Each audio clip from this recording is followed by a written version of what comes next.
রহমান আজকে আমরা জানবো যে ভাষা থেকে প্রতিনিয়ত একটা করে প্রশ্ন আসে, সেটা বিভিন্ন জবের ক্ষেত্রে বা চাকরির ক্ষেত্রে। কি প্রশ্ন?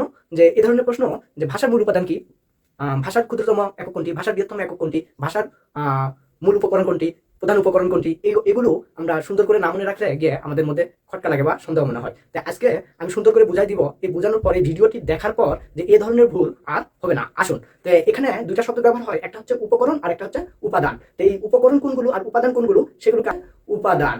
তো এই উপকরণ কোনগুলো আর উপাদান কোনগুলো সেগুলোকে আমরা জানবো, একদম সুন্দর করে সুস্পষ্ট করে ভাবে আমরা জানবো। তো আসো, আমি বোর্ডে লিখছি যে উপাদান। এখানে কি লিখছি? যে উপাদান, উপাদান লিখছি। আর উপাদান শুধু আমি এখানে চাল লিখেছি। কি লিখেছি? চাল লিখেছি। এই চাল থেকে কি তৈরি হয়? যে অনেক কিছু তৈরি হয়। কিছু আমি উদাহরণ দিয়েছি। পিঠা তৈরি হয়, বিরিয়ানি তৈরি হয়, পায়েস তৈরি হয়। কি হয়? পিঠা তৈরি হয়, বিরিয়ানি তৈরি হয়, পায়েস তৈরি হয়। এই সব কিছুরই কিন্তু কোথা থেকে হচ্ছে? চাল থেকে হচ্ছে। কোথা থেকে? চাল থেকে হচ্ছে। তাহলে যে চাল হচ্ছে এই সব কিছুর হচ্ছে উপাদান। চাল হচ্ছে এই সব কিছুর উপাদান। যে উপাদান ছাড়া এগুলো তৈরি করা যাবে না। তাহলে কি বললাম? যে উপাদান হবে সেটাই যে যেটা ছাড়া এর থেকে যে সকল বস্তু বা পদার্থ উৎপন্ন হয় সেগুলো উৎপন্ন করা যাবে না, অর্থাৎ তৈরি করা যাবে না।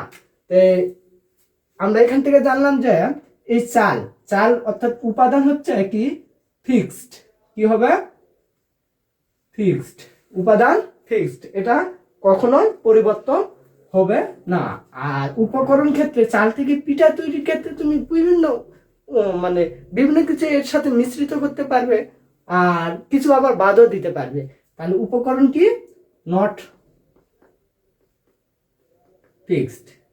তাহলে উপকরণ কি? Not fixed. আর আরেকটা এখানে উদাহরণ দিয়েছি মিষ্টি। আমরা আমাদের অনেকেরই তো মিষ্টি অনেক পছন্দ, তো এই জন্য মিষ্টিটা দেয় আমি উদাহরণ দিয়েছি।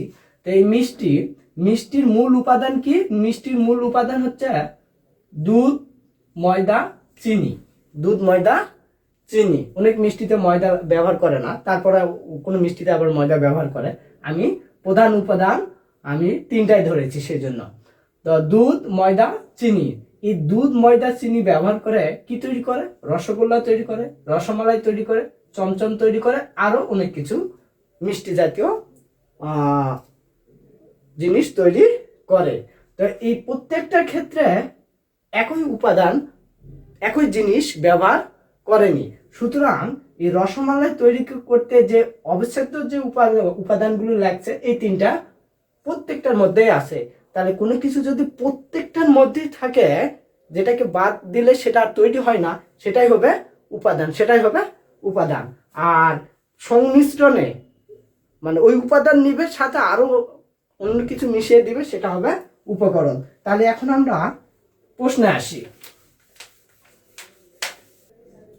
তো আমি এখন আসি, আমরা যে প্রশ্নটা বরাবরই আসে, প্রতিবারই আসে একটা করে। তো এখন আমরা তো জানলাম উপাদান কোনগুলো, উপকরণ কোনগুলো। তাহলে আমি বোর্ডে লিখছি যে বর্ণ বা ধ্বনি। তাহলে ভাষা প্রকাশের সাংকেতিক প্রতীককে আমরা বর্ণ বলে থাকি বা ধ্বনি বলে থাকি। অপশনে যদি দুইটার মধ্যে যে দুইটাই থাকে সেক্ষেত্রে আমরা কিন্তু ধ্বনি মারবো। আর যদি একটা থাকে বর্ণ অথবা ধ্বনি থাকে, যে কোনো একটা থাকলে আমরা ওইটা মারবো। তাহলে কতগুলো বর্ণ পাশাপাশি বসে তৈরি হয় শব্দ। শব্দ কতগুলো অর্থবোধক শব্দ পাশাপাশি বসে তৈরি হয় বাক্য। এবং একটা অর্থবোধক বাক্যের সংমিশ্রণে কতগুলো বাক্যের সংমিশ্রণ তৈরি হয় ভাষা। অর্থাৎ বাক্যের মাধ্যমে আমার মনের ভাব প্রকাশ করি, ফলে ভাষা উৎপন্ন হয়। তা এখন আসি, যদি প্রশ্ন যদি বলে থাকে ভাষার প্রধান উপাদান কোনটি, ভাষার প্রধান উপাদান কোনটি, তাহলে এখানে উপাদান বলায় দেখো তো, প্রত্যেকটা শব্দ বলো, বাক্য বলো, ভাষা বলো, প্রত্যেকটা কোথা থেকে তৈরি হয়েছে? এই বর্ণ থেকে তৈরি হয়েছে, বর্ণ বা ধ্বনি থেকে তৈরি হয়েছে।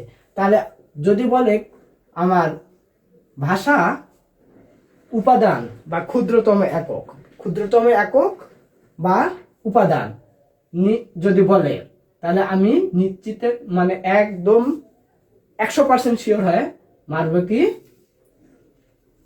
ধ্বনি বা বর্ণ। আবার যদি বলে বাক্যের বাক্যের ক্ষুদ্রতম একক কি, তাহলে সেটাও মারবো আমি বর্ণ বা ধ্বনি। আবার বলে বাক্যের উপাদান কি, সেটার ক্ষেত্রে আমি বর্ণ বা ধ্বনি।